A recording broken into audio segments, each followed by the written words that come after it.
सोचिए, ममता नाम है पर निर्ममता का ऐसा परिचय कि शाहजहां को क्लीन चिट, और उसी विधानसभा में ये कहना कि ये बीजेपी की महिला है। और यहां से जो संदेश निकला है कि टीएमसी का मतलब तृणमूल कांग्रेस नहीं, तालिबानी मानसिकता और culture.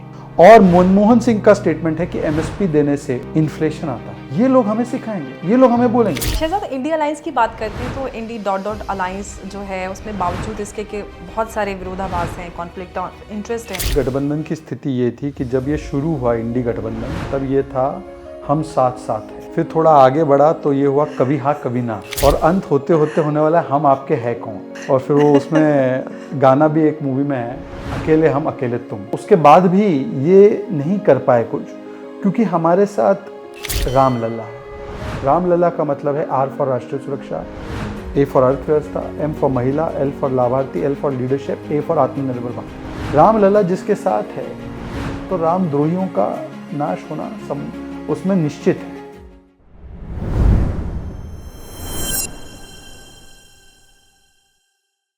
Jai Hind and welcome back to another episode of Being Logical with Amber, and today we have a very special guest with us, Shahzad Poonawalla. बहुत स्वागत है शहजाद आपका आज हमारे शो पर। नमस्कार। बहुत बहुत शुक्रिया, आपने मुझे आमंत्रित किया आपके बहुत चर्चित प्लेटफॉर्म पर। Thank you so much. और शहजाद, उम्मीद है कि आपको आने में कोई तकलीफ नहीं हुई। नहीं, मुझे तकलीफ नहीं हुई, और जहाँ लॉजिकल बातें होती है, तर्क संगत बातें होती है, मैं हमेशा वहाँ पर पाया जाता हूँ। एब्सोल्युटली, यही आपकी यूएसपी भी पहचान है आपकी। पर देखिए, जो लोग वाराणसी में जाके वहाँ के लोगों को शराबी और नशेड़ी बोलते हैं, ऐसे इलॉजिकल लोगों के लिए शायद ये प्लेटफॉर्म ठीक नहीं रहेगा। तो लॉजिकल बातों की हमने शुरुआत की है, तो सबसे पहला सवाल शहजाद मेरा आपसे संदेश खली के लिए है कि संदेश खली में जो स्थिति बनी हुई है और जिस तरह से देखा जा रहा है कि ममता सरकार जो कल्प्रिट्स हैं उनको बचाने की कोशिश कर रही है साफ तौर से, तो ऐसे में जो प्रधानमंत्री मोदी की विजिट है, क्या उस विजिट से संदेश खली की महिलाओं के लिए इंसाफ की उम्मीद हम कर सकते हैं? सबसे पहले हमें समझना होगा कि संदेश खाली में हो क्या रहा है। संदेश खाली एक state sponsored systematic sexual abuse और एक्सप्लॉयटेशन का पूरा एक, मैं कह सकता हूँ, वेब है, जिसमें तृणमूल कांग्रेस, उसके काडर, उसकी पूरी पार्टी इंस्टीट्यूशनलाइज तरीके से इस सेक्सुअल एक्सप्लॉयटेशन रैकेट को चला भी रही थी और संरक्षण भी दे रही है। और मैं आपको कह रहा हूँ, उस दिन जब स्मृति जी ने पहली बार इस पर प्रेस की और उन्होंने बातों को राष्ट्रीय मीडिया के सामने रखा, क्योंकि कई समय तक इस बातों को दबाया जा रहा था, वहाँ की मीडिया को भी फोर्स किया जा रहा था कि कोई ना बोले इस पर। और जो स्मृति जी ने बंगाली, क्योंकि वो जानती है बंगाली, उन्होंने बंगाली में स्टेटमेंट्स को ट्रांसलेट किया उन महिलाओं के, और उन्होंने बताया कि एक स्टेटमेंट में कहा गया था कि उन्होंने ये देखा कि ये कितनी यंग है, एक में देखा कि ये सुंदर है, इसको उठा लो, एक में देखा कि इसकी अभी अभी शादी हुई है तो इसलिए उसको उठा दो, ताकि जब इस पे कोई मेडिकल टेस्ट होगा तो पता नहीं चलेगा कि इसके साथ बलात्कार हो रहा है। मैं तो ये कहते हुए मेरी रूह कांप जाती है, और एक महिला होने के नाते आपके ऊपर क्या बीत रही होगी ये बातें सुनकर, मतलब it is giving me goosebumps. तो ये एक तो conspiracy of silence, conspiracy of exploitation जो था, इसको लाने का काम स्मृति जी ने किया। और अब आप देख रहे हैं कि जब से हमने इस पर आवाज़ बुलंद की है, हमारी महिला सांसद, हमारी नेत्रियाँ डेलीगेशन बनाकर जाना चाहती है तो उनको रोक लिया जाता है। मीडिया का संतोपान रिपब्लिक नेटवर्क से जाता है, उसको गिरफ्तार कर देते हैं। सुकांता मजूमदार को इतना पीटते वो आईसीयू में चले जाते हैं। हमारे महिलाओं का, नेत्रियों का डेलीगेशन जाता है, उसको पीट देते। और असेंबली में खड़े होकर सोचिए, ममता नाम है पर निर्ममता का ऐसा परिचय कि शाहजहां को क्लीन चिट, और उसी विधानसभा में ये कहना कि ये बीजेपी की महिला है। तृणमूल कांग्रेस की एक पैनलिस्ट, आप शायद जानते होंगे, आपके साथ डिबेट में भी आती है, जूही बिस्वास जी जी जी, महिलाओं के पैनल में बैठकर वो महिला कहती है कि रेप का वीडियो तो दिखाओ, कहाँ हुआ रेप। Oh my God. तो मुझे लगता है कि इस प्रकार के विषय में हम लोगों को नहीं, केवल भाजपा को नहीं, हर एक सभ्य समाज के व्यक्ति को इस पर आवाज़ उठानी चाहिए। आदरणीय प्रधानमंत्री मोदी जी तो है ही, पर इसके अलावा मुझे लगता है कि आज संदेश खाली एक जन अभियान बन चुका है। बंगाल से लेकर पूरे देश में लोग संदेश खाली में जो हो रहा है हिंदू महिलाओं के साथ, और क्योंकि इसको करने वाला शाहजहां है तो आप उसको स्टेट पेट्रोनेज देते, 50 दिन तक वो हाथ नहीं आता, और आप गिरफ्तार करते हो पत्रकार को, गिरफ्तार करते हो लॉकेट चैटर्जी को। तो मुझे लगता है कि अन्याय की पराकाष्ठा ये संदेश खाली है, और यहाँ से जो संदेश निकला है, ये एक संदेश ये निकला है कि टीएमसी का मतलब तृणमूल कांग्रेस नहीं, तालिबानी मानसिकता और कल्चर, माँ माटी मानुष नहीं, बम ब्लास्ट और बलात्कारी बचाओ, ये बन चुका है। और इस पर हम सभी लोग, हर एक कार्यकर्ता और हर एक सभ्य समाज का व्यक्ति जो है इस पर आवाज़ उठाने के लिए कटिबद्ध है। शहजाद, अगर हम दूसरी तरफ पंजाब में जाते हैं तो पंजाब में जो फार्मर्स प्रोटेस्ट के नाम पर कहीं ना कहीं जो हम देख रहे हैं कि खालिस्तान मूवमेंट भी एक तेज़ी पकड़ रहा है, कहीं ना कहीं वो एलिमेंट जो है इंडियन स्टेट के लिए एक बड़ा खतरा बनते जा रहे हैं। तो ऐसे में जो केंद्र सरकार है वो पंजाब सरकार को किस तरह के दिशा निर्देश दे सकती है या दे रही है, और अगर सीएम मान उसको नहीं मानते हैं तो केंद्र के पास क्या ऑप्शन बचते हैं? देखिए, मुझे लगता है कि मैं किसी भी अभियान या मूवमेंट को कोई लेबल के साथ कभी कैटेगराइज नहीं करता। हालांकि जो आपने शंकाएं जाहिर की है, ये शंकाएं सबसे पहले कि इसमें के लिंक हो सकता है, ये किसी भाजपाई ने नहीं बल्कि रवनीत बिट्टू जो कांग्रेस के सांसद है, जब पिछली बार ये हो रहा था तब उन्होंने आकर कहा था। और फिर उस समय पर तो हमने देखा था कि जैसे इंदिरा को ठोक दिया वैसे पीएम को ठोक देंगे, इस प्रकार के स्टेटमेंट्स मीडिया ने सामने लाए। बहरहाल इस मुद्दे पर देखिए चर्चाएं चल रही हैं, परंतु जो लोग इस पूरे मुद्दे का राजनीतिकरण करना चाहते हैं, जो लोग इस मुद्दे को अपनी राजनीतिक रोटियां सेकने के लिए, क्योंकि एक समय पर एक बयान आया था कि हम पिच तैयार करते हैं, पिच पर फिर बॉलिंग किसी और को करके विकेट निकालनी है। ये योगेंद्र यादव जी ने कहा था कि ये जो आंदोलन है ये दरअसल पिच तैयार करने की कोशिश थी उत्तर प्रदेश चुनाव से पहले, और उत्तर प्रदेश में बॉलिंग तो समाजवादी और कांग्रेस को करनी थी। तो मैं बॉलर से कुछ सवाल पूछना चाहता हूँ। पिच क्यूरेटर तो जनता उनके पिच क्यूरेशन के बारे में और उनके अलग अलग अवतार के बारे में, कभी वो प्लम्बर, कभी वो मैकेनिक, कभी वो इलेक्ट्रिशियन, लॉयर, वकील, सारी चीज़ें एक्सपर्ट बन जाते हैं, पर वो ठीक है। पर ये जो बॉलर है उनसे सवाल पूछना चाहता हूँ। एमएसपी के विषय में स्वामीनाथन कमीशन की रिपोर्ट 2006 में आई थी। 2014 तक कौन से कमरे में इसको बंद करके रखा था एमएस स्वामीनाथन की रिपोर्ट को? एमएस स्वामीनाथन की रिपोर्ट फिर मोदी जी ने आकर उसको लागू किया। तो 2018 में एमएस स्वामीनाथन जी ने लेख लिखकर कहा कि मेरे रिकमेंडेशंस को अगर कोई पूरा कर रहा है तो नरेंद्र मोदी है। आज एमएस स्वामीनाथन जी को हमने भारत रत्न से नवाजने का भी काम किया है, और उसके अलावा चौधरी चरण सिंह जी को भी हमने सम्मानित करने का काम किया। तो मतलब आप सोचे ना, एक तरफ एल.के. अडवाणी मंदिर, कर्पूरी ठाकर मंडल, पर मंडी से चौधरी चरण सिंह और मिलेट से स्वामीनाथन जी, ये केवल एम फॉर मोदी कर सकता है। सम्मान भी देना और किसान सम्मान निधि भी देना, एग्रीकल्चर के बजट को 5 गुना बढ़ाना। एक समय पर यूपीए के ज़माने में एमएसपी 3 लाख करोड़ की धान और गेहूं पे दी जाती थी 5 वर्ष में, हमने उसको बढ़ाकर 12 लाख करोड़ किया है। और मनमोहन सिंह का स्टेटमेंट है कि एमएसपी देने से इन्फ्लेशन आता है। ये लोग हमें सिखाएंगे, ये लोग हमें बोलेंगे। मैं तो बोलता हूँ बाकी सब छोड़ दो, राजनीति छोड़ दो, आप एमएसपी गारंटी वगैरह पर तो चर्चा चल रही है, कमेटी और जो हमारे केंद्रीय मंत्री है वो चर्चा कर रहे हैं नेताओं के साथ, किसान नेताओं के साथ। पर मैं पूछना चाहता हूँ, क्या केरल में एमएसपी लागू है? नहीं लागू है। केरल में एपीएमसी नहीं है, केरल में मंडी नहीं है। वहां पर कब ये आंदोलन होगा? और कांग्रेस का तो केरल में अच्छा खासा प्रभाव है, सरकारें वहां पे आती जाती रहती है, हालांकि इस बार नहीं आई थी, पर कम्युनिस्ट के साथ तो ऐसे गठबंधन है इंडिया अलायंस का।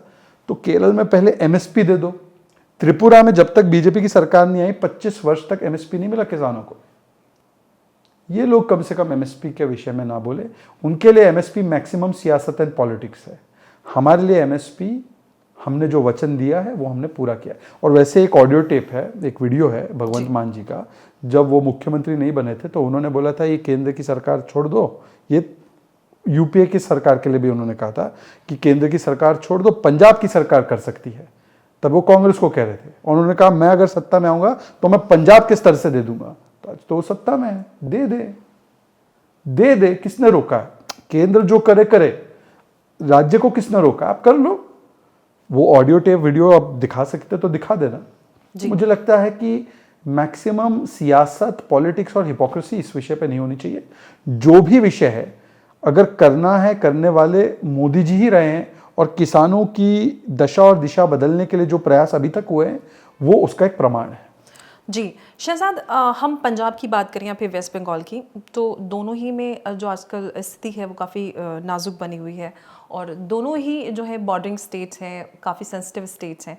तो ऐसे में आपको क्या लगता है कि जिस तरह के अभी माहौल बना हुआ है, जो प्रेसिडेंट रूल की बात की जाती है, वो करना उचित होगा या केंद्र सरकार इसके बारे में कोई फैसला करेगी? मैं हमेशा से इसमें विश्वास रखता हूँ कि राष्ट्रपति शासन से बेहतर है राष्ट्रवादी शासन।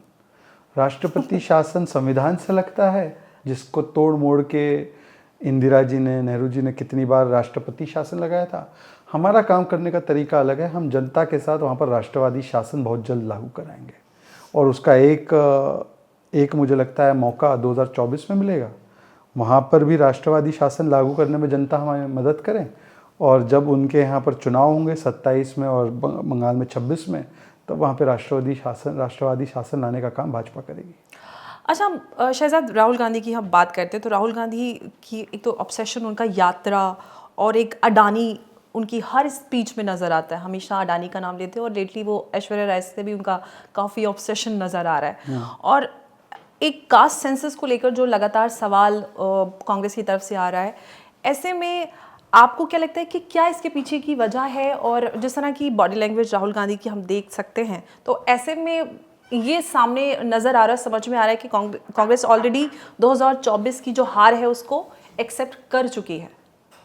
देखिए, मुझे लगता है कि ये सत्ता का हैंगओवर है जो आप देख रहे हैं ना राहुल गांधी का। वैसे और कोई हैंगओवर के विषय में मैं तो एक्सपर्ट नहीं हूँ क्योंकि मैं तो टी टोटलर हूँ, शराब वगैरह से मैं दूर रहता हूँ। अब यहाँ पे फिटनेस पे भी थोड़ा बहुत ध्यान दे देता हूँ। और नाम मेरी पार्टी का चरित्र है वो 1 पे 1 फ्री कि पौवे पे पौवा और पैकेट में पौवा, ये सब जो है दिल्ली वाले जो कांड है वो, जिस पर कांग्रेस एक समय तक बोलती भी थी, अब गठबंधन हो गया संभवतः तो शायद नहीं बोल पाएगी। और भगवंत मान जी के विषय में भी बहुत कुछ बोलती थी तो उसके बारे में भी नहीं बोल पाएगी। पर मुझे लगता है कि ये सत्ता का हैंगओवर है जिस प्रकार की बातें राहुल गांधी करते हैं। राहुल गांधी जी को सबसे पहले समझना चाहिए कि जो व्यक्ति राजनीति में नहीं है, अर्थात अमिताभ बच्चन और ऐश्वर्या राय बच्चन, उनके विषय में इतनी ओछी टिप्पणी करना कि वो नाच रहा है, उसके साथ वो नाच रही है, मतलब एक ससुर और एक पुत्र वधू के रिश्ते के बारे में आपकी क्या परिकल्पना है? कोई महिला अगर एक्टिंग करती है, फिल्म में काम करती है, सिंग करती है, डांस करती है, तो आपके लिए नाचने वाली बन जाती है। और सहयोग से जिस ओबीसी का राग अलापते हैं राहुल जी को पता होना चाहिए कि जिस समाज से ऐश्वर्या जी निकली थी कर्नाटका में, वो ओबीसी समाज है। महिलाओं का तो अपमान किया ही, महिला विरोधी बात तो की, घटिया स्टेटमेंट दिया ही, पर घटिया स्टेटमेंट भी दिया तो ओबीसी समाज से आने वाली व्यक्ति का दिया, और वो तो पूरे देश का गौरव है, आज पूरी दुनिया का गौरव बनी वो। आपने क्या हासिल किया? तो एक एंटाइटल्ड डायनेस्ट जो फ्रस्ट्रेटेड है अपनी हार से, बार बार हारने के बाद, तो इस प्रकार की ऊंची टिप्पणी उन लोगों के बारे में करना जो आपके एक तो अलाय के सांसद के रिश्तेदार परिवार है, दूसरा उनका आपके परिवार के साथ पारिवारिक रिश्ता, और तीसरा तथ्यात्मक रूप से गलत। ऐश्वर्या राय, अडानी, जिनको ये सब जगह देख रहे हैं, वो वहां राम मंदिर प्राण प्रतिष्ठा में नहीं थे। संभवतः आपने देखा होगा उस पूरे कार्यक्रम में, उस कार्यक्रम में अभिषेक बच्चन थे, ऐश्वर्या नहीं थी, कटरीना थी। ऐश्वर्या ने तो 10 साल से शायद कोई वो फिल्म में काम में भी नहीं मुझे लगता है किया है, वो अपनी फैमिली में व्यस्त रहती है, वो अपने एंगेजमेंट्स में रहती है। पर मेरा सवाल उनसे ये है कि उन्होंने कहा कि मुझे कोई ओबीसी दलित नहीं दिखा। राहुल जी, राम मंदिर की जो पहली नींव है उसको कामेश्वर चौपाल ने रखी, वो दलित समाज से। राम जन्मभूमि ट्रस्ट में परमानेंट एक मेंबर की पोजीशन दलित समाज के व्यक्ति के लिए रिजर्व्ड है। राम मंदिर के जो परिसर में वहाँ पर जो साधु संत बैठे थे, उनकी साधु संतों की तो ऐसी जाति नहीं होती, पर अधिकतम जो सेंगोल के समय पर भी आए थे और जो वहाँ पर भी बैठे थे वो ओबीसी समाज से।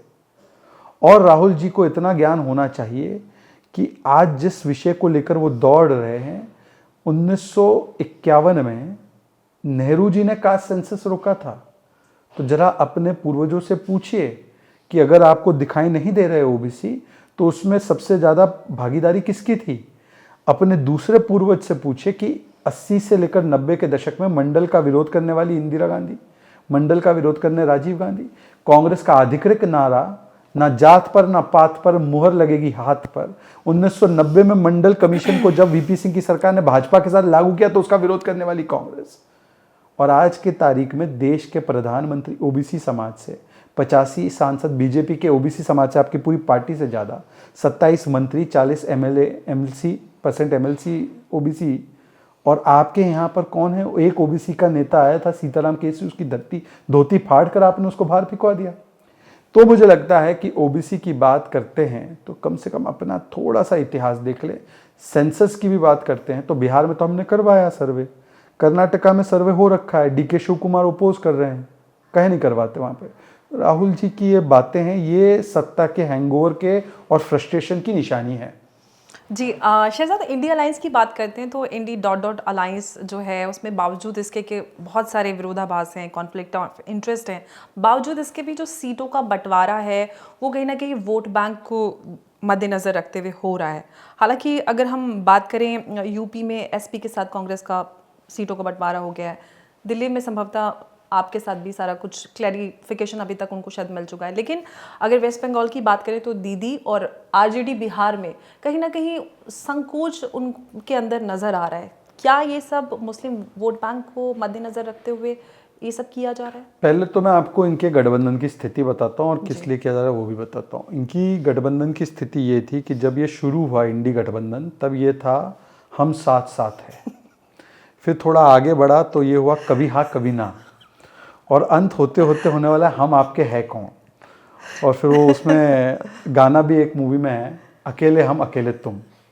तो यही होने वाला है इनके गठबंधन में।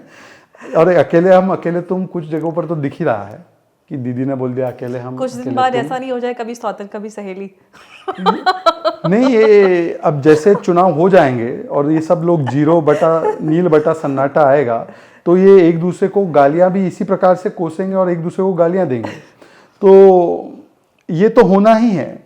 इसलिए होना है क्योंकि देखिए इनके गठबंधन की नींव में मिशन और विशन नहीं है। इनके गठबंधन के नींव में केवल कॉन्ट्रडिक्शन, मतलब पंजाब में गठबंधन नहीं है, एक दूसरे को गाली देंगे और बस पंजाब से सटे हुए दिल्ली में एक दूसरे के साथ बैठेंगे। और दिल्ली में कल तक ये गाली दे रहे थे केजरीवाल को, केजरीवाल बोल रहे थे बच्चों की सौगंध खाता हूं मैं इनसे हाथ नहीं मिलाऊंगा जी। उसके बाद आप देख लीजिए कि बंगाल में गठबंधन जहां चाहिए वहां नहीं हो पा रहा है। महाराष्ट्र में महाभारत का संजय संवाद तो महाराष्ट्र का संजय संवाद कि संजय राउत संजय निरुपम को बोल रहे जीरो से स्टार्ट करना पड़ेगा। केरल में बोल रहे हैं लेफ्ट को कि तुम कम्युनिस्ट जो लोग हो डिक्टेटोरियल हो, करप्ट हो, और कम्युनिस्ट उनको बोल रहे हैं कि वायनाड खाली करो, कम्युनिस्ट आती है। तो इनका गठबंधन जो है इसमें मिशन विशन नहीं है, केवल कॉन्ट्रडिक्शन, कंफ्यूजन, अपना अपना एम्बिशन, अपने फैमिली का प्रोफेशन और पॉलिटिक्स ऑफ डिवीजन। अब आते हैं आपकी उस बात पर कि ये पॉलिटिक्स ऑफ कैप है। पॉलिटिक्स ऑफ कैप, कैप का मतलब वो नहीं, कैप का मतलब है कंपेटिटिव अपीजमेंट पॉलिटिक्स। हमसे बड़ा कौन तुष्टिकरण कर सकता है, जहां के हम सिकंदर है तुष्टिकरण में। तो ये एक दूसरे को आउट कम्पीट करने के लिए कि भाई नहीं मैं ज्यादा तुष्टिकरण कर, नहीं मैं करूंगा। तो कोई राज्य के स्तर का तुष्टिकरण मास्टर है तो बोलता है हमने राम भक्तों को गोलियां से भून दिया, तो बोलता हम राष्ट्र के स्तर के तुष्टिकरण मास्टर है। राम मंदिर का जो लोकार्पण है या राम मंदिर का जो प्राण प्रतिष्ठा है उसको ही उन्होंने कह दिया बीजेपी आरएसएस इवेंट। तो एक कंपेटिटिव स्पिरिट से चल रहा है। इसीलिए देखिए अब 10% टेम्पल टैक्स लगा दिया कर्नाटका में, तो दीदी बंगाल में कह रही है जय श्री राम के लिए यहाँ जगह नहीं, अरेस्ट करवा देती है। तो कोई आप देख सकते हैं कि और भी क्रूर चेहरा तुष्टिकरण का ये एक दूसरे को आउटडू करने के चक्कर में करते हैं। और इसीलिए हमारा एम फैक्टर है मोदी, हमारा एम फैक्टर है कि मेरिट के आधार पर काम करना, और इनका एम फैक्टर है मजबूरी। ये मजबूरी के कारण ये कौन बड़ी कैप पहन सकता है, इस कैप के लिए ही ये सारी लड़ाई झगड़ा है।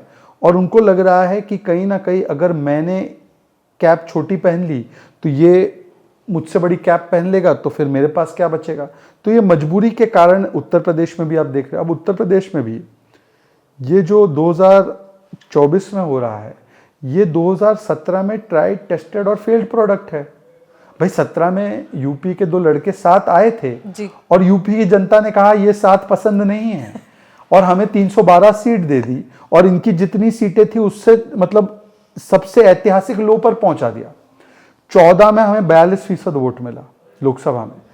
समाजवादी और कांग्रेस जोड़ ले तो उनको 30% है। फिर हम लोगों ने 19 में जो MY फैक्टर हमारा था, इनका तो MY फैक्टर धर्म और जाति से आधारित, हमारा MY फैक्टर मोदी योगी, हमारा MY फैक्टर महिला युवा, जो हमने बीमारू राज्य से हटाया उत्तर प्रदेश को, उसकी अर्थव्यवस्था को बनाया, उसके इंफ्रास्ट्रक्चर को बनाया, किसानों के लिए काम किया, उसमें तमाम तरीके से उत्तर प्रदेश को कानून व्यवस्था से लेकर बाकी व्यवस्थाओं में आगे किया, तो उस MY फैक्टर की वजह से 2019 आते आते हमारा 50% लगभग वोट शेयर हो गया, और अब 2024 में आते आते 60% हो जाएगा एनडीए के साथ। तो मुझे लगता है कि जब हम 60% वोट शेयर पे खड़े होंगे तो ये सारे लोग एक साथ आ जाएंगे। जैसे आए थे 19 में भी, सपा बसपा आई थी सबसे स्ट्रांग, तो उसके बाद भी ये नहीं कर पाए कुछ, क्योंकि हमारे साथ रामलला है। रामलला का मतलब है R फॉर राष्ट्रीय सुरक्षा, A फॉर अर्थव्यवस्था, M फॉर महिला, L फॉर लाभार्थी, L for leadership, A for आत्मनिर्भर भारत। रामलला जिसके साथ है तो रामद्रोहियों का नाश होना उसमें निश्चित है। जी शहजादा, हमने बात की इंडिया अलायंस की और या फार्मर्स प्रोटेस्ट की बात करते, तो अगर मैं खास तौर से फार्मर्स प्रोटेस्ट की बात करूं और आने वाले जो इलेक्शन हैं और बीजेपी का जो नारा है अब की बार 400 के पार, तो फार्मर्स प्रोटेस्ट का 400 के पार पर क्या असर पड़ेगा? क्या उसमें कोई हिंड्रेंस क्रिएट करेगा या फिर एक प्रचंड बहुमत की जो बात की जाती है वो लाने में कारगर साबित करेगा? देखिए, मुझे लगता है कि पहले तो सवाल ये होना चाहिए कि क्या ये लोकसभा चुनाव को मद्देनजर रखते हुए पिच क्यूरेटर्स इस आंदोलन को खड़ा कर रहे हैं या इसके साथ जुड़ रहे हैं क्या? क्योंकि आपके सवाल में निहित ये है कि मोदी के ग्राफ को कैसे कम किया जाए। संभवतः किसी एक नेता का बयान भी आया था। शहजाद, मैंने ये सवाल इसलिए किया क्योंकि हालांकि 50 साल से पहले ये आंदोलन हुआ था, इसको अपॉलिटिकल कहा गया था, लेकिन ये पूरी तरह से पॉलिटिकल नजर आ रहा है, इसीलिए मेरा ये सवाल है। नहीं, एक स्टेटमेंट भी आया था कि मोदी का ग्राफ बहुत बढ़ गया है और राम लला के प्राण प्रतिष्ठा के बाद तो इनका ग्राफ बहुत ऊंचा है, तो इनके ग्राफ को कम करना है। संभवतः कोई नेता थे जो इस आंदोलन से जुड़े हुए हैं, मुझे नाम नहीं याद आ रहा। और राहुल जी ने भी कई दफे कहा है कि हमारा एम ये है कि मोदी की छवि को मैं डिस्ट्रॉय कर दूंगा। तो ये उनका दोनों का जुड़ा हुआ स्टेटमेंट लग रहा है। अब 2022 में जब उत्तर प्रदेश के चुनाव हुए, उससे पहले भी एक लंबे दौर तक एक आंदोलन चलाया गया। लोगों को लगा कि अब तो भारतीय जनता पार्टी समाप्त हो जाएगी। पिच क्यूरेशन बहुत अच्छी हुई, पर वो पिच क्यूरेशन पर बॉलिंग करने वाले जो लोग आए, उन्होंने चाहे जितने भी बॉल डाले, मुझे लगता है कि जनता ने हमारी ओर से ऐसी बल्लेबाजी संभाली कि जनता ने पहली बार 37 साल के इतिहास में उत्तर प्रदेश के एक सरकार को रिपीट किया। तो मुझे लगता है कि बॉलर में कोई भी सामने आ जाए, जब जनता बैटिंग करने लग जाए, जनता बल्लेबाजी करने लग जाए, तो 400 तक रोकना मुश्किल, असंभव है। अभी भी योगेंद्र यादव का स्टेटमेंट जब आया तो उन्होंने, हालांकि वो बहुत निराशावादी और बीजेपी के प्रति उदासीन रहते हैं, उन्होंने भी कहा कि ऐसा नहीं है कि सब कुछ हम हार चुके हैं, हम अगर प्रयास कर ले, वो मीठे मीठे तरीके से बोलते हैं, हम अगर प्रयास कर ले तो इनको 272 तक रोक सकते हैं। मतलब वो सारे प्रयासों के बाद भी 272 तक ही रोकना चाह रहे हैं। तो उनको संभव तो पता नहीं है कि 272 में सरकार बन जाएगी। एनीवे, उनको शुभकामनाएं, वो पिच बनाते रहें। शहजाद, एक सवाल मेरा इस देश की जो मेजॉरिटी है हिंदू समाज, उसको लेकर है, क्योंकि इस देश की जो मेजॉरिटी है उनको ये लगता है कि जो हमारे देश में समाज एक विशेष है या समुदाय विशेष की बात करते हैं, उनको एक स्पेशल ट्रीटमेंट मिलता है, जिसकी वजह से कहीं ना कहीं उनके अंदर एक ऐसी भावना है कि हमारे साथ अच्छा रवैया सरकारें नहीं रखती हैं। तो सवाल मेरा आपसे है, क्योंकि आप सत्ता पक्ष से हैं और अगले जो टर्म है सरकार की, लगभग एनडीए का आना तय है, तो आने वाले जो अगला आपका टर्म रहेगा, हिंदू समाज को लेकर या उनके अंदर जो इस तरह की भावना है उसको लेकर क्या तैयारियां हैं? और ख़ास तौर से जो हिंदू समाज का एक मांग है, उनकी एक उम्मीद है कि जो मंदिर ट्रस्ट है उनको वापस किया जाए और जो देश में कहीं ना कहीं न्याय स्थापित किया जाए, क्योंकि और किसी भी धर्म की जो इस तरह के धार्मिक संस्थान हैं वो सरकार के पास नहीं होते हैं। जो भावना आपने व्यक्त की, वो केवल भावना नहीं है, वो हकीकत है। बहुत लंबे अरसे तक हमने इस देश में नेहरूवियन काल से सेकुलरिज्म की परिभाषा हिंदुओं को गाली देना, हिंदुओं को अपमानित करना और हिंदू समाज के प्रति भेदभाव वाला रवैया रखना, इसी को हमने सेकुलरिज्म मान लिया था और बना लिया था। इसके कई उदाहरण हैं। जैसे आपने एक उदाहरण दिया कि किस प्रकार से केवल हिंदुओं के मंदिर पर सरकारें कर भी लगाती हैं, अभी कर्नाटका का हाल ही का उदाहरण है, या उनके पैसों को ले लेती है और सभी में बांट देती है, पर ऐसी व्यवस्था दूसरे धर्मों के संस्थानों के साथ नहीं है। हमने देखा कम्युनल वायलेंस बिल लाने का कुत्सित प्रयास करने का कोशिश जो है वो कांग्रेस पार्टी की सरकार ने किया था, और कांग्रेस के तो एक विद्वान प्रधानमंत्री ने यहाँ तक कह दिया कि जो पहला अधिकार होता है संसाधनों पर वो माइनॉरिटीज का होता है। किया कुछ नहीं इन्होंने माइनॉरिटीज के लिए, मुस्लिम समाज के लिए किया कुछ नहीं। ये गलत बात है ये कहना कि इन्होंने हिंदुओं के खिलाफ भेदभाव जरूर किया पर मुस्लिम समाज के लिए कुछ कर दिया हो। अगर ऐसा होता तो जीशान सिद्दीकी आकर नहीं बोलते कि भाई मुसलमानों की तो स्थिति बहुत दयनीय है कांग्रेस में ही। Absolutely. तो ये तो खुद कांग्रेस के जो लोग अभी थोड़े थोड़े मुक्त हो रहे हैं, मुक्त स्वर से वो गुलाम से आज़ादी की ओर जा रहे हैं, तो जैसे जैसे गुलाम आज़ाद होते जाते हैं तो वो अपने अपनी बातों को रखते हैं। मैंने 7 साल पहले बताई थी कि गुलाम नहीं बनना है, आज़ाद ही बनना है, पर तब नहीं सोच पाए, समझ पाए। अब तो सब लोग समझ पा रहे हैं। तो ये जो लेट उनको रियलाइज हुआ, कांग्रेस के भीतर मुसलमान कह रहे हैं, और सच भी तो है। कांग्रेस ने दंगों के अलावा मुसलमानों को दिया क्या? कांग्रेस ने गुर्बत के अलावा मुसलमानों को दिया क्या? कांग्रेस ने झुग्गी झोपड़ियों के अलावा मुसलमान को दिया क्या? और कांग्रेस ने केवल आइडेंटिटी पॉलिटिक्स के अलावा और हिंदू समाज का, बीजेपी आरएसएस का डर दिखाने के अलावा किया क्या? भागलपुर, मीरठ, मलियाना, हाशिमपुर, जलगांव, नेल्ली, मुंबई, ये सारे दंगे कांग्रेस के राज में हुए, और कांग्रेस सेकुलरिज्म की सूरमा बनती घूमती है। कांग्रेस को पूछो कि उद्धव सेना पे क्या आरोप लगाते थे। श्री कृष्ण रिपोर्ट आई थी कि उद्धव सेना, खास करके उनका परिवार, दंगों में शामिल था। उनकी गोद में बैठ के सेकुलरिज्म बचा रहे, आईएसएफ की गोद में बैठ के सेकुलरिज्म बचा रहे, मुस्लिम लीग की गोद में बैठ के वो सेकुलरिज्म बचा रहे। ये कांग्रेस का सेकुलरिज्म है। और कांग्रेस पार्टी ने, आप कंपेयर कीजिए, सबसे ज्यादा सेकुलर राज्य किसको माना जाता है? बंगाल। वहां पर तो बीजेपी कभी आ ही नहीं सत्ता में, और 34 साल लेफ्ट, उसके बाद अब 11 साल से अधिक ममता। सबसे गरीबी में कहां पड़ा है मुसलमान? बंगाल में। और जहां पे भाजपा का एक छत्र राज रहा है, गुजरात, फाइनेंशियल इंक्लूजन उठा लीजिए, लिटरेसी उठा लीजिए, बैंक अकाउंट उठा लीजिए, अनुपात में सरकारी अपने आबादी के अनुपात में सरकारी नौकरियों के उसमें देख लीजिए, कंपैरिजन में सबसे ज्यादा पार्टिसिपेशन गुजरात के मुसलमानों का, नेशनल एवरेज से ज्यादा। तो एक बात मुसलमान सोचे कि अगर मुसलमानों के खिलाफ है कोई पार्टी, तो उसके राज्य में आप संपन्न, और जो आपके तथाकथित मित्र हैं वहां पर आप गरीबी में, गुर्बत में, और आपके खिलाफ आए दिन दंगे। ये कैसे हो रहा है? और क्योंकि आप वर्ल्ड पॉलिटिक्स, मुस्लिम पॉलिटिक्स क्लोजली ऑब्जर्व करती हैं अंबर, 15 सर्वोच्च नागरिक पुरस्कार जो मोदी जी को मिले हैं, उसमें लगभग 7 पुरस्कार मुस्लिम देशों ने। सऊदी अरब जो हमारे लिए सबसे पायस, क्योंकि मक्का मदीना, यूएई जहां पर अब मंदिर भी खुल गया है, और यूएई जो कि बहुत प्रॉस्परस माना जाता है बहरीन के साथ साथ, उसके अलावा अफगानिस्तान जो सबसे कट्टर माना जाए, पैलेस्टाइन जो सबसे इमोशनली कनेक्टेड मुस्लिम देश जो मानते हैं, इजिप्ट जहां पर कायरो यूनिवर्सिटी, जहां पर इंटेलेक्चुअल हब माना जाता है मुस्लिम स्कॉलरशिप और सुन्नी स्कॉलरशिप का। तो ये कैसे दे रहे हैं? ये इन्होंने कैसे नागरिक पुरस्कार दे दिए? मुसलमानों पे अत्याचार करने के लिए। और आप मुस्लिमों के हमनवा बनने का जो बोलते हैं, आप हो नहीं, और आपने केवल एक ही चीज किया कि हिंदुओं को अपमानित महसूस कराना। इसीलिए सोमनाथ से लेकर अयोध्या डीएनए चेंज नहीं हुआ है। सोमनाथ में भी विरोध किया नेहरू जी ने, अयोध्या में उनके रिश्तेदार अभी विरोध करते हैं।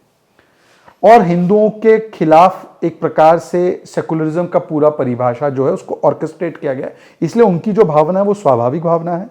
और हम लोगों की कटिबद्धता ये है कि जहां जहां पर भी इस प्रकार का, देखिए, किसी को पक्षपात नहीं किया जाएगा। हम ये नहीं सोचते कि हिंदुओं के लिए करना है, सरकार ऐसा नहीं सोचती।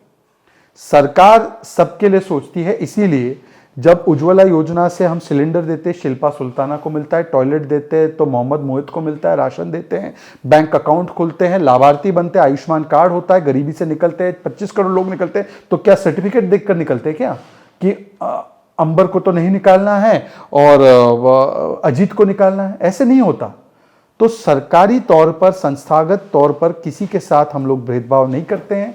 इसका प्रमाण ही यही है कि ज्यादातर स्कीमों में 70% हिस्सेदारी SC ST OBC माइनॉरिटी शोषित वंचित पसमानदा समाज की है। Absolutely right. तो किसी के खिलाफ नेगेटिविटी से नहीं, पर हाँ जो भी किसी के खिलाफ नेगेटिव कानून होंगे उसको धीरे धीरे करके सर्वसम्मति से उस भेदभाव के दीवारों को खड़ा किए हुए दीवारों को हटा। एक उदाहरण जो मैं आपको दे सकता हूं वो है 370 का। 370 की ये दीवार जो खड़ी थी, ये अमूमन ये लोग कहते हैं दलित लाइव्स मैटर, हम दलितों के साथ हैं, दलितों के उद्धार के साथ हैं। इस 370 और 35(1) की वजह से महिलाओं को तो अपने अधिकारों से वंचित रखा ही गया था, पर जो दलित और आदिवासी समाज है जम्मू कश्मीर का, उनको अपने अधिकारों से वंचित रखने का दुष्कर्म इन लोगों ने किया था। और आज जब 370 हटा है तो केंद्रीय कानून जो दलितों अनुसूचित जाति जनजाति के लिए होते हैं वो भी लागू हो रहे हैं, और उनको पूरा जो उनका लाभ मिलना चाहिए कानूनों का आज पहली बार मिल रहा है। उनको वोटिंग का अधिकार पहली बार मिल रहा है वाल्मीकि समाज को। तो मुझे लगता है कि ये बातें करते हैं कि हम आपके साथ हैं, हम इनके साथ हैं, ये केवल अपने परिवार के साथ है, ये किसी के सगे नहीं है। हाँ, पर एक systematic discrimination against Hindu society किया गया है और उसको धीरे धीरे करते हुए समाप्त करने की आवश्यकता भी है, क्योंकि किसी के साथ अन्याय नहीं होना चाहिए। जी शहजाद, हम कानून की बात करें, कानून में जो भी बदलाव है 370 और इस सब की हमने बात की। अभी रिसेंट जो पार्लियामेंट सेशन था उसके अंदर अमित शाह जी ने CA की बात की, तो CA कब सरकार लाने वाली है, कब की तैयारी है, और साथ ही साथ क्या अगर CA आता है तो शाहीन बाग जैसे किसी हम विरोध प्रदर्शन की उम्मीद करते हैं, और अगर ऐसा है तो सरकार की क्या तैयारियां हैं? CA कानून देश का बन चुका है, कानून तो वो बन चुका है, पार्लियामेंट ने पारित कर लिया है। जी, CA के रूल्स को लेकर, क्योंकि उस समय पर जब ये कानून पारित हुआ, जी, रूल्स जो भी बनाती है वो पार्लियामेंट की एक सब कमेटी होती है जिसके पास ये काम होता है। निश्चित रूप से कोविड का एक काल आया, उसके बाद वो चीज़ें उसको लागू करने की जो थी 2 साल उसमें एक विलंब आया, क्योंकि वो कमेटी का काम है कि रूल्स को नोटिफाई करे। जैसे ही रूल्स नोटिफाई होंगे वो कानून लागू हो जाएगा। तो इसमें कोई भी शंका मन में नहीं रखनी है, ये कानून है देश का, इसको लागू होना ही है और ये लागू होकर ही रहेगा। इसमें इफ़ एंड बट की कोई संभावना नहीं है। पर सवाल ये बनता है कि अब आपने शाहीन बाग का जिक्र किया, ये कौन राजनीति करना चाह रहा है? क्या इस CA कानून में, आपने ये कानून पढ़ा भी होगा, संभवतः इसमें कोई एक्टर्स भी बहुत एक समय पर बहुत आगे आके बात रखते थे, इस पूरे कानून में भारतीय मुसलमान का कहीं जिक्र नहीं। तो आपको तो कुछ इससे अफेक्ट होना नहीं है, ये नागरिक देने वाला कानून है। सबसे पहले तो ये समझना होगा कि ये नागरिकता लेता नहीं है CA। ऐसा नहीं है कि किसी की नागरिकता काटने का कानून है, ये तो किसी को कानून नागरिकता देने के लिए, इस अमुक समुदाय है अमुक देश से। अच्छा, आप बोले अमुक समुदाय अमुक देश से क्यों? ये कोई अमित शाह जी और मोदी जी की सोच नहीं है, ये महात्मा गांधी की सोच है। महात्मा गांधी ने कहा था कि आज तो हमारा बंटवारा हो रहा है, और उस समय पर जो भी सत्ताधीश थे उनकी वजह से बंटवारा हो रहा है, तो ये बंटवारा जब होगा, पर अगर वहाँ पर मतलब कि पाकिस्तान तब यूनाइटेड था, पाकिस्तान बांग्लादेश एक ही थे, तो उस पाकिस्तान में अगर कोई सिख या हिंदू प्रताड़ित होता है तो उसको यहाँ पर आने की व्यवस्था होनी चाहिए। महात्मा गांधी के शब्द, महात्मा गांधी सांप्रदायिक है क्या? उसके बाद जब मनमोहन सिंह जी 2003 में नेता प्रतिपक्ष थे तो उन्होंने आडवाणी जी से गुहार की कि आडवाणी जी तुरंत ऐसे कानून को लाओ ताकि जो हमारे प्रताड़ित नागरिक है माइनॉरिटी के अफगानिस्तान, पाकिस्तान, बांग्लादेश में वो वापस आ सके। फिर 2011 में जब मनमोहन जी की अर्थात सोनिया जी की संचालित सरकार आई, जिसमें मनमोहन जी प्रधानमंत्री के रूप में थे, तो उस सरकार के कार्यकाल में एक कमेटी की रिपोर्ट आई होम मिनिस्ट्री की, और उसको अध्यक्षता करने वाले प्रणब मुखर्जी, उसमें विद्वान कपिल सिब्बल वगैरह थे। उसमें लिखा गया है कि only minorities from Pakistan, Afghanistan, Bangladesh. अब माइनॉरिटी कौन है पाकिस्तान, बांग्लादेश, अफगानिस्तान में? मुस्लिम नहीं, हिंदू। तो आपने लिखा है, आप ही का काम है, आपने 2 वर्ष दिए भी है। एक राजस्थान में इन्होंने 2 वर्ष तक पाकिस्तान से आने वाले कुछ नागरिकों को, केवल हिंदू नागरिकों को दिया भी है नागरिकता। तो ये तो देने वाला कानून है, और ये सारी चीजों की पृष्ठभूमि में जाए तो महात्मा गांधी की सोच है। पर ये क्या है? ये महात्मा गांधी की नहीं है, नेहरू की कांग्रेस है। तो महात्मा गांधी तो रघुपति राघव राजाराम कहते थे, महात्मा गांधी हे राम कहते कहते चले गए। ये तो कहते राम जी का अस्तित्व ही नहीं है। तो ये महात्मा गांधी से हटकर जब राजीव गांधी तक आ चुके हैं, तो इसीलिए राजीव गांधी का प्रभाव है इन पर, महात्मा गांधी का प्रभाव कम ही है। शहजाद, हम इस तरह के रिफॉर्म्स की बात करते हैं, जितने भी लीगल रिफॉर्म्स होते हैं या अमेंडमेंट्स होते हैं, सीए की बात करें, एनआरसी की बात करें, यूसीसी की बात करें, या फिर हम रीसेंट जो गज़वे हिंद वाला देवबंद का फतवा है दारुल इफ्ता का, उसकी बात करें, इन सबको देखते हुए जो मुसलमान समुदाय का रिएक्शन है, उससे समझ में आता है कि जो मुस्लिम समुदाय है कहीं ना कहीं मेन स्ट्रीम से नहीं जुड़ पाता है। क्या वजह है कि खुद को इतना अलग रखते हैं, आज तक नहीं जुड़ पाए हैं मेन स्ट्रीम मैं इन लोगों को कोई पैन मुस्लिम रिप्रेजेंटेशन करने वाले नेता नहीं मानता हूँ। ये अपनी अपनी जो है छोटी छोटी रिटेल शॉप्स हैं इनके पास वोट बैंक की। ये कोई होलसेल के भी वो विक्रेता नहीं है, इनके पास होलसेल का भी वोट नहीं है। इनको तो अगर ये चुनाव उनाव लड़ ले तो इनको इनकी मस्जिद के भी कई लोगों को वोट नहीं मिलते। अब एक नेता हुआ करते थे जामा मस्जिद के आसपास इलाके से, वो चुनाव लड़े, ओखला से लड़े सॉरी, तो बड़े नेता अपने आप को प्रस्तुत करते थे, पर जब वो चुनाव लड़े तो ओखला की उनकी मस्जिद के वोट उनको नहीं मिल पाए। तो मुझे लगता है कि हम इनको इतना सीरियसली ना ले। अगर सीरियसली होते तो आज की तारीख में 60 साल हो चुके हैं एमआईएम को जी। एमआईएम 60 साल में हैदराबाद के और औरंगाबाद के बाहर नहीं निकल पाई। भाई इतने बड़े आप मुस्लिम नेता हो, आप इतना मुस्लिमों की बात करते हो, और 60 साल में 2 सीट केवल, 20 करोड़ तो मुसलमान है ना, तो कहे नहीं एक मुस्लिम समाज को एक वोट बैंक की तरह इन लोगों ने ट्रीट करने की लगातार कोशिश की, पर इनके पास छोटी छोटी रिटेल फ्रेंचाइजी अपने परिवार की है और कुछ नहीं है। मुस्लिम समाज इनको सीरियसली नहीं लेता। मुस्लिम समाज भी समझ चुका है कि कौन इनको केवल भड़काने के लिए, भटकाने के लिए और लटकाने के लिए बात करता है, राजनीति करता है, और कौन इनके घर में शौचालय से लेकर उज्ज्वला, नल से जल, बैंक अकाउंट, मुद्रा, ये कौन पहुंचा रहा है। तो उनको भी ये पता लगने लगा है। मुस्लिम वोट बैंक में 50% तो महिला भी है, तो है ना। उस महिला के लिए 3 तलाक का जब कानून बने, ये सुप्रीम कोर्ट ने कहा, तो ये तथाकथित थोक विक्रेता वाले मुस्लिम वोट बैंक के कहाँ चले गए। मुस्लिम महिला वोट नहीं है, केवल मुस्लिम मर्द है, और मुस्लिम मर्द में भी कुछ कट्टरपंथी इनके वोट है, कुछ कट्टरपंथी। इसीलिए अच्छा, ये कट्टरपंथी जब ये सारे नारे लगाते गजवाए हैं, अगली रैली में जाकर जय भीम के नारे लगाते। अब बताओ, जय भीम बोल रहे हो तो भीम के बारे में तो सोच लो।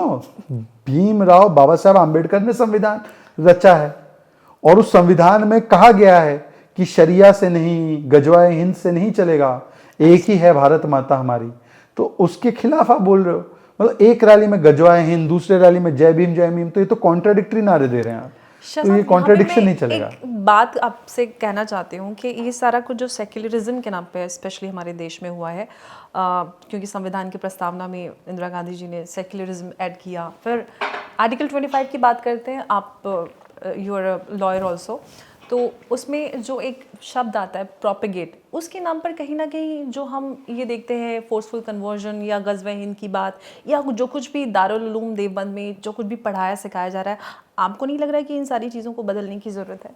देखिए, जो आर्टिकल 25 में अधिकार है practice, profess and propagation of religion का, उसमें कभी ये कल्पना नहीं थी कि झूठे और एकदम फर्जी तरीके के वादे, जिस प्रकार से हम लोग कई सारे एक्टिविटीज़ देखते हैं जहाँ पर लोगों को बेवकूफ़ बनाया जाता है कि एक बड़ी सभा में एक व्यक्ति बैठा है और वो बोलता है कि मैं आपके घुटनों के दर्द को गायब कर दूंगा, आप ये नारा लगाइए।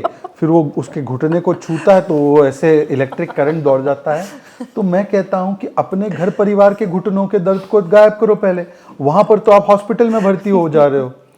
ये सारे जो नेता है इस प्रकार से जो पंजाब और कई जगहों पे एक्टिव, उनके वीडियोस आते रहते हैं कि वो माथा पकड़ लेते तो 5 महिलाएं जो है वो मतलब एकदम झटके से उनको कुछ चढ़ जाता है उनके अंदर शरीर में। संभवतः पता नहीं यही वीडियो देखकर राहुल गांधी को लगा कि सारे नशे में, क्या पता नहीं। एनीवे, तो मैं कहना चाह रहा हूँ कि अब मैंने एक देखा, मैं किस धर्म का उल्लेख नहीं कर रहा हूँ, पर उस धर्म के सबसे सर्वोच्च नेता जी, जिसको सबसे हेड माना जाता है, वो व्हीलचेयर पे थे। तो मैं समझ नहीं पा रहा था कि इनके धर्म के सबसे बड़े नेता व्हीलचेयर पे हैं, और इनके धर्म का एक यहाँ का प्रचारक जो है वो ऐसे टच करके सबका पेट का दर्द और सारे दर्द गायब कर रहा है। तो उनको भेजो पहले वहाँ कि उनके घुटने को टच कर ले तो वो भी उड़ जाए। तो ये कॉन्ट्रडिक्शन मेरे समझ पल्ले नहीं आता। तो ये सारी कल्पना नहीं थी अम्बेडकर जी के मन में कि भाई इस प्रकार से दिशभ्रमित करके या पैसों का या डर का या तलवार की नोक पे, इस प्रकार की कल्पना नहीं थी। प्रोपोगेशन मतलब कि आप प्रोपोगेट कर सकते हैं पर इन्फ्लुएंस इस प्रकार से नहीं कर सकते। इसीलिए कांग्रेस के ही विद्वानों ने, जो उस समय पर गाय और बछड़े को अपने चुनाव चिन्ह को मानने से कतराते नहीं थे, जिन पर राम का ज़्यादा रोम का कम इन्फ्लुएंस था, उन लोगों ने एंटी कन्वर्जन लॉ बनाया। ये कोई एंटी कन्वर्जन लॉ भाजपा थोड़ी लाई, भाजपा तो थी भी नहीं, 80 में हम लोग जन्मे। Absolutely. तो सब पुराने पुराने जो कानून है धर्मांतरण विरोधी, ये सब इन्हीं की देन है, इन्हीं की उपज है। पर ये कांग्रेस तो वो मतलब माँ बनते जा रही है जो अपने संतान को ही मतलब कभी कभी नकार देती है। एक संतान छोड़कर बाकी सारे संतानों को नकार देती है। जीएसटी वाले संतान को नकारा, जो गाय के खिलाफ, जो गाय कशी के खिलाफ कानून थे उसको नकारा, एक एक करके सारी चीज़ों को नकारने का, सारे संतानों को नकारने का कि एक संतान को बचाना है, एक पुत्र मुँह में। शहजाद, आजकल हमने देखा है कि एक ऐसा माहौल बना हुआ है कि बहुत सारे लोग विपक्षी दलों से निकलकर बीजेपी में शामिल हो जाते हैं, लेकिन बहुत सारे लोग, कोई कहता है बीजेपी ने वॉशिंग मशीन लगाई है और ऑल दैट थिंग जो भी बोला जाता है। लेकिन मेरा सवाल ये है, इस सब के बीच किस तरह से फ़र्क किया जाए कि कौन विचारधारा से प्रेरित होकर आए और कौन एक मौका परस्ती के चलते। पहले तो मैं, जो हम लोगों को वॉशिंग मशीन बुलाते हैं, मैं उनसे पूछना चाहता हूं कि भाई अपने घर में आपने सारे मैले कपड़े जमा करके क्यों रखे भाई? मतलब ये अनोखा एक अनुभव है। ये लोग आते हैं, कहते हैं भाजपा वॉशिंग मशीन है, भाजपा वॉशिंग मशीन, सारे मैले लोग ले लिए। तो मैंने बोला इन मैले लोगों को आपने सजा के सवार के क्यों रखा था इतने दिनों तक?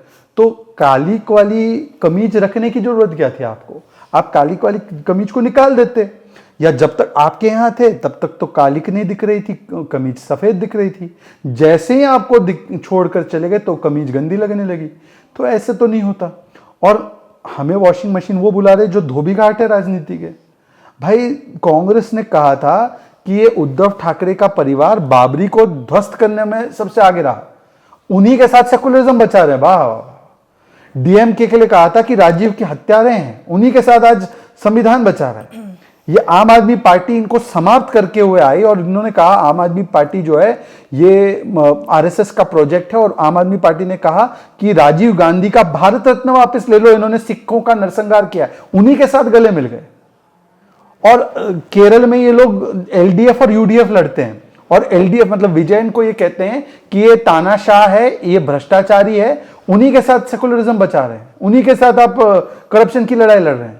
और बंगाल में तो आप अधीर रंजन जी वर्सेस ममता तो देख ही रहे हैं, हर रोज एक नया उसमें जुड़ जाता है चैप्टर। तो मेरे समझ के परे हैं कि आप तो धोबी घाट हैं, तो आप किसको वॉशिंग मशीन बोल रहे हैं? हमारा जो सिद्धांत है वो बड़ा क्लियर है।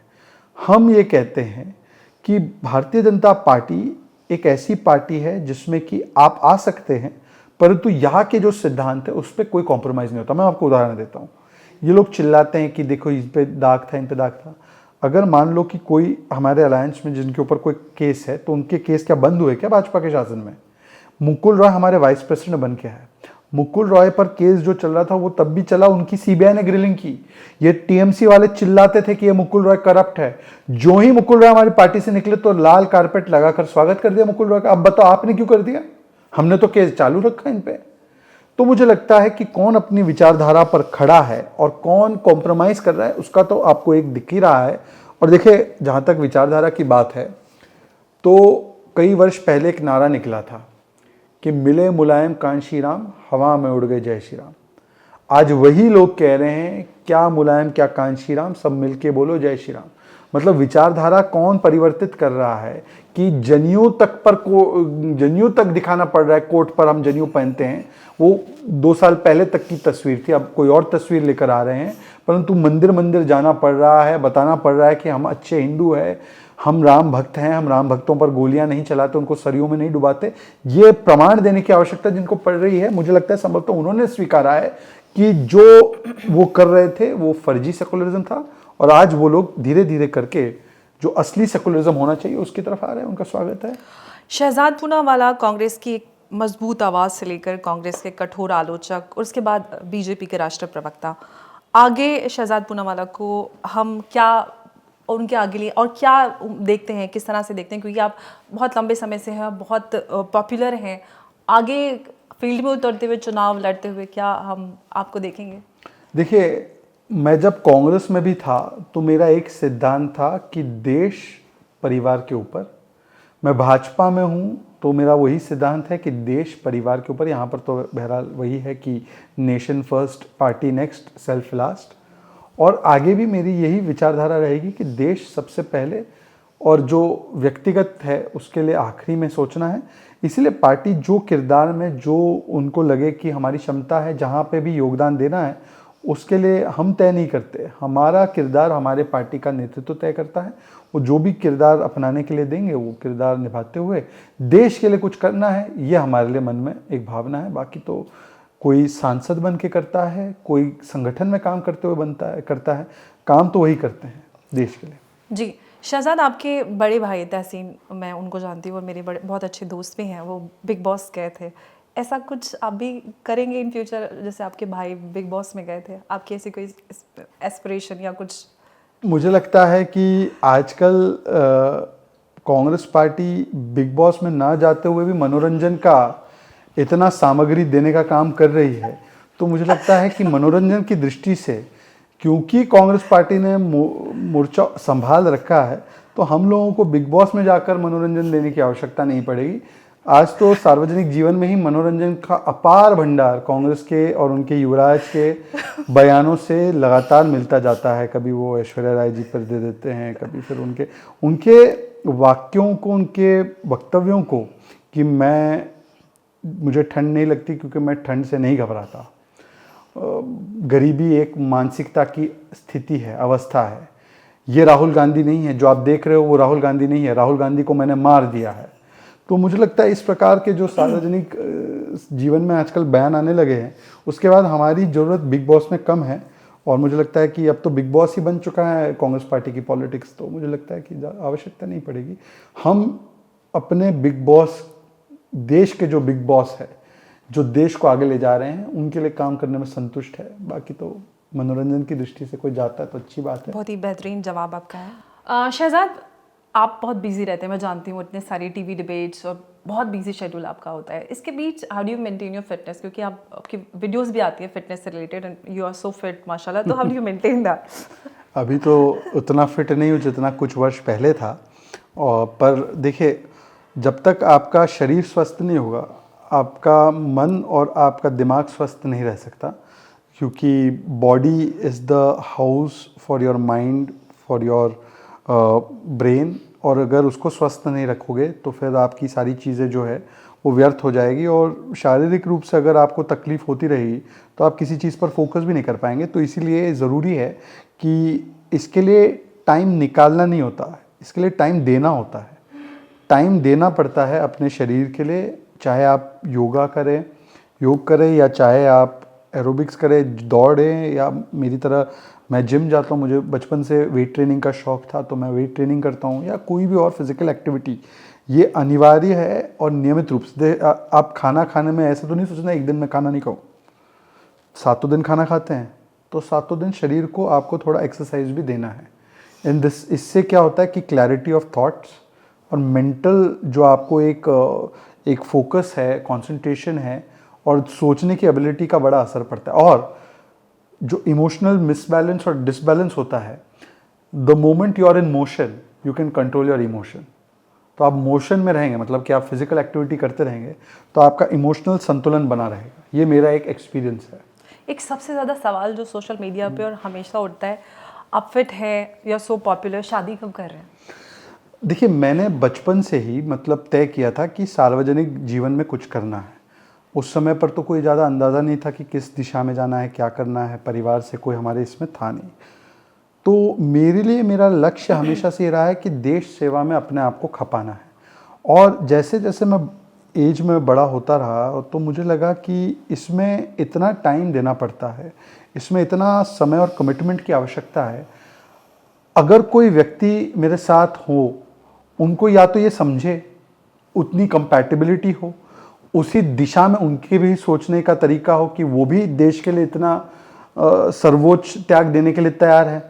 और अगर ऐसा नहीं है तो मुझे लगता है कि किसी को उस सफ़र में सफ़र करवाना ये ठीक बात नहीं है। इसीलिए मैंने अपने आप को पूरी तरह से देश के लिए खपाने का निर्णय बहुत पहले ले लिया था। तो मैं तो शादी नहीं करूँगा। हाँ, और मुझे लगता है कि आज के ज़माने में मतलब मैं इसके खिलाफ नहीं हूँ जिनको लगता है, पर वेडिंग और मैरिज में बड़ा अंतर है। लोग वेडिंग कर लेते हैं, वेडिंग के लिए इंस्टाग्राम रील बना लेते हैं। आजकल तो लोग रील बनाने के लिए वेडिंग कर रहे हैं। एब्सोल्युटली। वेडिंग करना, पार्टी करना, समाज को दिखाना, ये वेडिंग है। मैरिज करना एक कंपैटिबिलिटी बिटवीन टू इंडिविजुअल्स होता है, और इसके लिए एक रिश्ता बनाने के लिए बहुत इन्वेस्टमेंट दोनों तरफ से, इमोशनल, फिजिकल, मेंटल, फाइनेंशियल, सारी चीज़ें होती है। यदि आप इसके लिए तैयार हैं पूरी तरह से, तब इसको ज़रूर कीजिए। It's a very good thing, जो मुझे मेरे दोस्त बताते हैं जो जिन्होंने की है। और जो अगर आप नहीं तैयार हैं मैरिज के लिए, तो केवल वेडिंग के चक्कर में मैरिज को डिस्ट्रॉय मत कीजिए। तो मुझे लगता है कि मेरे लिए तो मेरी कमिटमेंट और प्रायोरिटीज़ अलग है। जी, आप में और तहसीन में माँ का लाडला कौन है? आप ये सवाल बड़ा कंट्रोवर्शियल पूछ रही हैं। मैं हमेशा से, मेरे लिए न्याय यात्रा निकलनी चाहिए, और सारे जो सेकंड चाइल्ड होते हैं, माँ का प्रेम जो प्रथम बच्चे मैं के आपके लिए साथ हूँ होता क्योंकि है। मैं भी सेकंड हूँ। हाँ, तो आप जानती हैं। हालांकि कोई माँ ये एक्सेप्ट करने को तैयार नहीं। हर माँ कहती है ऐसा हो सकता है, मैं तो दोनों को समान दृष्टि से देखती हूँ। ऐसा नहीं होता। I so first agree with child, you. हाँ, तो फर्स्ट चाइल्ड को ज़्यादा प्यार मिलता है, सेकंड चाइल्ड को टिकट फॉर ग्रांटेड लिया जाता है। सेकंड चाइल्ड के लिए एडवांटेज ये होता है कि प्रथम जो होता है उसके ऊपर जो उसका बहुत सारा संरक्षण उसको मिलता है सेकंड चाइल्ड को। मतलब एक बड़ा भाई हमेशा संरक्षण देता है, या बड़ी बहन हमेशा संरक्षण देती है, तो उस प्रकार से थोड़ा सा वो मामला कवर अप हो जाता है। पर मुझे लगता है, मेरी माँ या ना देखे, कि उनका प्रेम थोड़ा सा ज़्यादा तहसीन के प्रति ज़्यादा है। पर ठीक है, हम लोग मतलब इसमें यह है कि मेरी माँ इतना अपार प्रेम हम लोगों को करती है, और जिस प्रकार से उन्होंने सैक्रिफाइस किया है अपनी जीवन को। हमारे फादर की डेथ बहुत कम एज में हुई, और मेरी माँ ने जस्ट मतलब कि एक समय होता है ना कि when you start having the मतलब the enjoyment of a married life, बच्चे हो गए हैं, अब आपका फैमिली सेटल हो चुका है, और अभी आपके पास उस समय है अपने हस्बैंड के साथ बिताने का। उस समय पर उनसे जब वो सपोर्ट सिस्टम खिंच गया, अच्छा वो हाउसवाइफ थी, होम मेकर थी, तो बिज़नेस का कुछ पता नहीं था ज़्यादा, पर उनको टेक ओवर करना पड़ा। तो उन्होंने अपने आप को इस प्रकार से खपा दिया हमारे लिए, और जिस स्ट्रगल से वो गई, तो मुझे लगता है कि अब तो उनको हम कितना हैप्पीनेस दे सकते ये हमारे लिए ज़रूरी है। तो अच्छा है कि वो मेरे भाई के साथ रहती हैं, और मेरा भाई उनको बहुत प्यार भी करता है, मैं भी करता हूँ, उसमें कोई प्रॉब्लम नहीं है, और वो उनका बड़ा ख्याल भी रखता है। और अगर थोड़ा बहुत प्यार उनकी तरफ ज़्यादा है तहसीन तो कहते हैं वो आपसे बहुत प्यार करते हैं। मेरी हमेशा जब भी बात होती है वो देखो, ऐसा है कि हमारा जो रिश्ता था, वो तहसीन ने ही उसको एक प्रकार से ये आकर कहा था कि नहीं, इसने परिवार के साथ धोखा किया है, इन्होंने जो है एक प्रकार से हमें गद्दारी की है परिवार के साथ। तो मुझे लगता है कि एक राजनीतिक डिफरेंस ऑफ ओपिनियन के लिए इस प्रकार का वक्तव्य देना, इस प्रकार का स्टैंड लेना, मुझे लगता है उन्हीं को आकलन करना चाहिए इस पे। अच्छा, तहसीन कांग्रेस में, आप बीजेपी में है, मम्मी या ओवरऑल फैमिली की बात की जाए, कौन किसको सपोर्ट किया जाता है? हम इसको कॉन्फिडेंशियल रखते हैं, वो बताती नहीं है। नहीं, मुझे लगता है कि ऐसा है कि हमारे परिवार में, हमारे समाज में पहले से, क्योंकि वहाँ पे कांग्रेस ही थी हर जगह, तो कांग्रेस को ज़्यादा सपोर्ट दिया है। पर अभी उनको भी नज़र आ रहा है कि पिछले 10 वर्षों में, आपको उदाहरण देता हूँ मेरी मदर का ही। मेरी मदर ज़्यादा टेक सेवी नहीं है जी, तो 10 साल पहले जिस प्रकार की स्थितियाँ रहती थी, आज उनके सारे काम जो है, बिल भरने से लेकर सारी चीज़ें ऑनलाइन, फ़ोन पे, और सब at a touch of a button होती है। तो even a person who is not as technologically savvy, जब वो देखती है कि कितना बदला है भारत, इंफ्रास्ट्रक्चर की दृष्टि से हो, कानून व्यवस्था की दृष्टि से हो, फॉरेन में हमारी जो स्टैंडिंग है, वो भी हमारे रिश्तेदार जो विदेश में रहते हैं वो बताते हैं कि भाई भारत में के लिए तो आज बहुत प्रशंसा वाली बातें होती है। तो उन चीज़ों से मेरी माँ भी प्रभावित होती है कि हाँ, अब मोदी के आने के बाद भारत वाकई में एक स्थान को अर्जित कर रहा है। तो उनके भी सोचने में बड़ी तब्दीली आई है। हालांकि वोट अलग अलग तरीके से सोच के लोग वोट देते हैं, और उसमें मेरी माँ भी शामिल है। मुझे पता नहीं लास्ट उन्होंने कब वोट किया होगा, पर मुझे लगता है कि 2024 में वो भी शायद कह रही होगी आएगा तो मोदी ही। एब्सोल्युटली। अब तो खड़गे जी भी कह रहे हैं अब की बार 400 पार। जी, एक सवाल आपसे, आप बहुत पॉपुलर हैं, यूथ आपको बहुत ज़्यादा फॉलो करते हैं, तो 5 आपकी वो कौन सी क्वालिटीज़ हैं जो आपको यूथ के लिए एक प्रेरणा बनाते हैं और आपको एक लीडर के रूप में देखते हैं? मतलब लोगों को मेरी क्वालिटीज़ का आकलन करके बताना चाहिए कि क्या अच्छी है या बुरी है, पर क्योंकि आपने बोला है तो 5 qualities. P for patience, P for persistence. Patience और परसिस्टेंस अलग होता है। पेशेंस मतलब कि आप सही समय के लिए रुके। परसिस्टेंस का मतलब ये होता है कि आप पेशेंट का मतलब पैसिव नहीं होना है, परसिस्ट भी करना है उसके लिए। P for patience, P for persistence, P for performance. मैं परफॉर्मेंस में बड़ा विश्वास रखता हूँ। मैं इस पे नहीं कि मेरा फादर ये है, मेरे भाई ये है, मेरे चाचा ये है, मेरे ताऊ ये है, इस पे मैं घोर मुझे आपत्ति है। मुझे लगता है P for presence of mind. उसके लिए आपको तैयारी करनी पड़ती है, प्रेजेंस ऑफ माइंड आपका रहे इसलिए। और P फॉर मुझे लगता है प्रैक्टिकल भी होना ज़रूरी है। तो ये 5 P's मुझे लगता है ये मेरी 5 क्वालिटीज़ हो सकती है। 5 P पूनावाला के 5 P। 5 P पूनावाला के, ये ऐसे भी कह सकते हैं। पेशेंस, परसिस्टेंस, परफॉर्मेंस, प्रैक्टिकलिटी और प्रेजेंस ऑफ माइंड, मतलब कि रिसर्च करना और उसमें बहुत सारा जानकारी अर्जित करना अपने आप में के लिए। जी, शहजाद बहुत बहुत आपका शुक्रिया, आप हमारे साथ जुड़े और अपने सभी सवालों के बहुत ही आपके लॉजिकल क्वेश्चंस का मैंने कहीं अगर इलॉजिकल कुछ सवाल नो का यू आर ऑलवेज जवाब दे लॉजिकल, दिया हूँ। Well research, on point, and आप इसी के लिए जाने जाते हैं, तो बहुत बहुत शुक्रिया आपका एक बार फिर से आप बहुत हमारे शो में। बहुत धन्यवाद। तो आज के लिए बस इतना ही और मिलेंगे अगले एपिसोड में, तब तक stay rational, stay logical. Thank you.